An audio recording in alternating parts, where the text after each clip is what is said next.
Good day to you, my friends. It's Dr. Abby on Tell Me the Stories of Jesus. And today we're going to be talking about the 12 spies. It's in the book of Numbers, chapter 13 and 14. Remember, we're using the children of Israel to learn about what we need to do and not to do as we go to our promised land in 2025 and beyond. That place, that thing that God has promised us. And also in the process, we learn more about who God is because we need to know God for ourselves.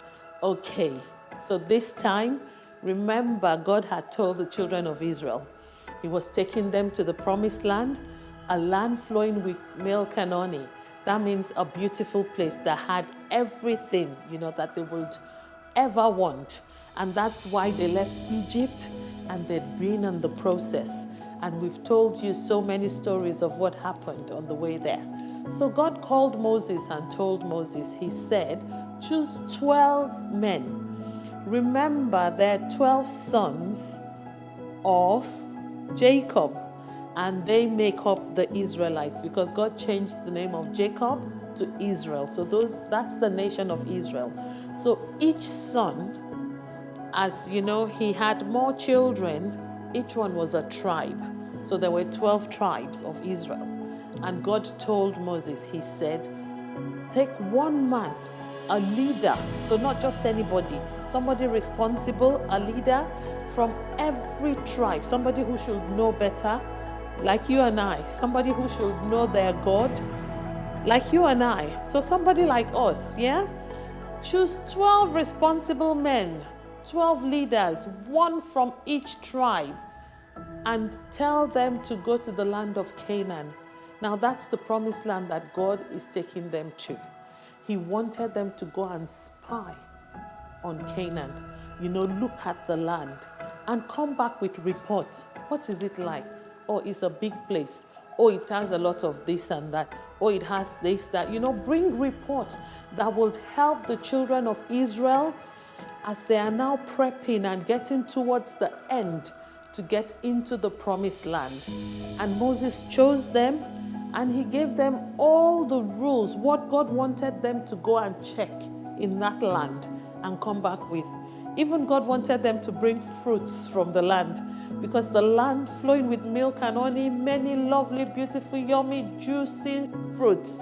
And he gave them the instructions and they went. And truly, they went into that land.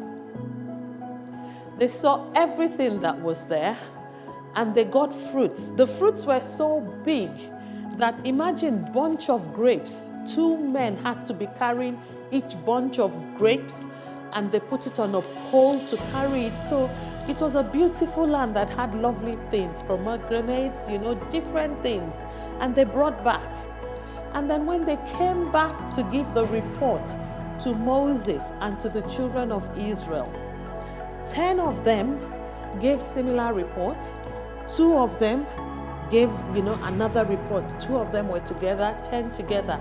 And 10 of them said, yes, it's a beautiful land, lots of fruits, But the people there are big. Oh, they are giants. Oh, we look like grasshoppers. Oh, we cannot do this. And they gave a lot of negative reports that made it look like we don't stand a chance of entering the land. So they focused more on the negatives than on the positive. And their leaders, like you and I, they should know better. They know the God that sent them on that assignment. But we'll come to that in the lessons. And then there were 2 men, Joshua and Caleb. Those were the last 2. And they said, no, it's not that bad. We believe we can conquer them. We believe we can, we can go to that land and take over the land and God will help us, and things like that. But no, people didn't believe those 2, Joshua and Caleb. They focused on what the other 10 had told them. And the children of Israel pro at complaining. And they started to complain. And they started to grumble. Why didn't you leave us to die in the wilderness? Why didn't you let us die with Korah? You know, those naughty ones that we've talked about? Yes. Yeah, in the last lessons, yeah. Why didn't you let this happen to us? And then we're going to die trying to get into this promised land and things like that. And God was so angry. God was so angry that when Moses and Aaron went to God, God was like, how long? Just how long? Look at all the great and mighty miracles that I've done. If I cannot get them into that promised land, the 10 plagues of Egypt, they've forgotten just like that. The Red Sea, even you and I remember, not to talk of Israelites that actually went through it. The Red Sea, how I dealt with Pharaoh, manna from heaven, the meat and the quail, the water from the rocks. And you know, God quoted everything. Remember the battle with the Amalekites? Different great things that God had done for them. Anytime they now come against one little hindrance, they start to say negative things and doubt God and say unpleasant things to Moses and Aaron, say unpleasant things about God. God was really angry. Moses and Aaron were like, God, please. Because God was like, you know what, I'm done. And they were like, God, please, if you don't take them into the promised land, their enemies, our enemies, they will make fun of us. They will say, so God could not even do it anyway. So God said, it's fine. You know what? It's fine. But this generation that have grumbled so much and have made me so sad, they won't get there. But I will let their children get to the promised land. So I'm going to delay the process until they all go, until they all, you know, they grow old, they die and things like that. Their children, to prove to the world that I am able to get people to where I have said. Yes, their children will get to the promised land, not them. I've had enough. And Caleb and Joshua will lead them into the promised land. And that brings us to the end of our story today, the 12 spies. And now let's learn from the story. You and I, we have a promised land we're going to. So I'm going to use that as an example. My promised land, Dr. Abby, imagine me, I'm still a little girl. I want to be a doctor. That's where I want to go to. Now, you don't just sleep and wake up and be a doctor. You find out what you need to do. So that was what God wanted the spies to do. Go and find out a bit more about that place. You're nearly there. Oh, I need to do physics. I need to do maths. I need to be good with my science. I need to study hard. That's what I need.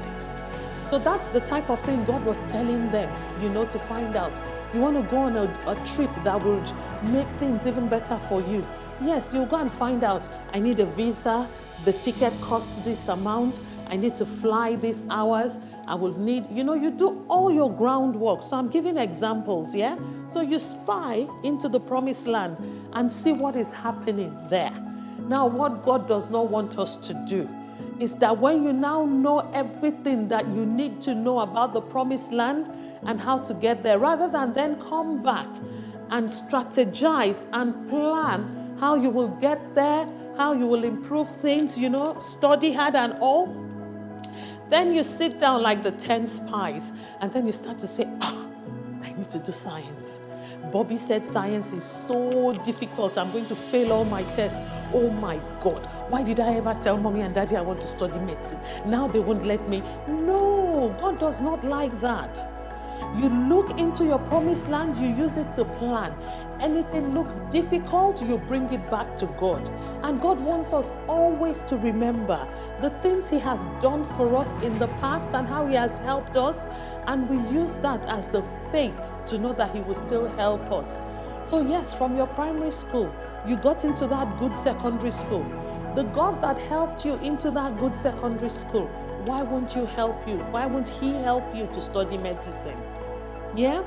The God that helped you and you were able to have a nice local holiday, why won't He help you to have an even better one abroad? The God that provided shoes for you when you were almost going to be made fun of in school, why is He the one that will then not provide your school fees?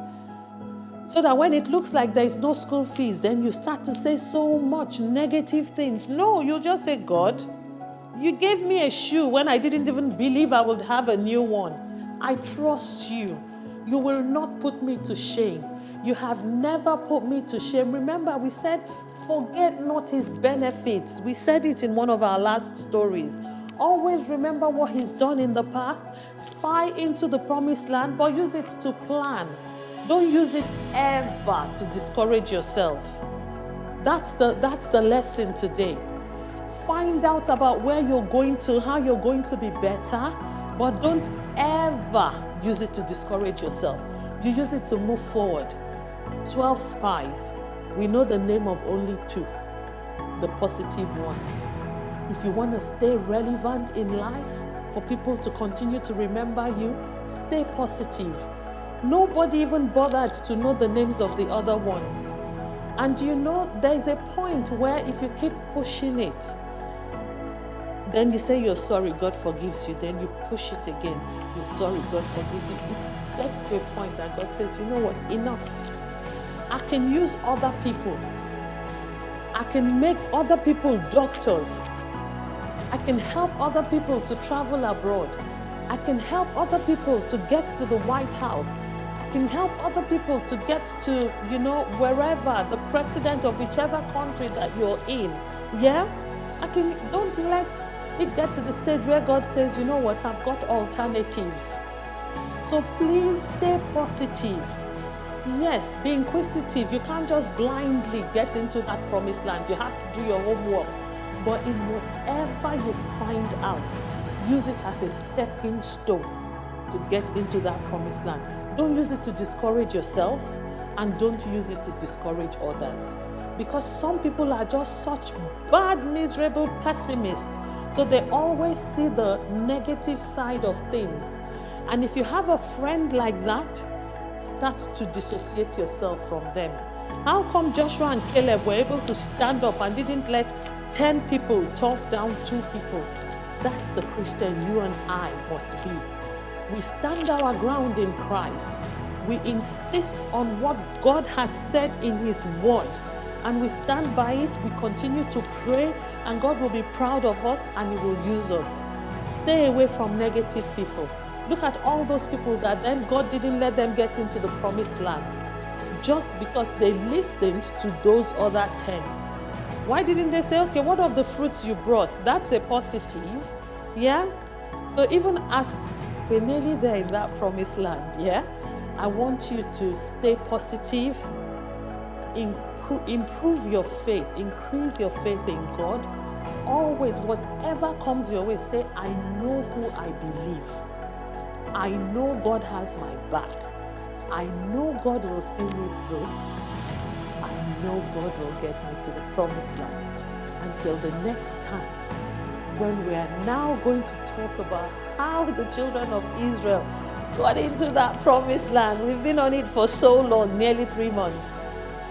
Be good and continue to be positive. Bye.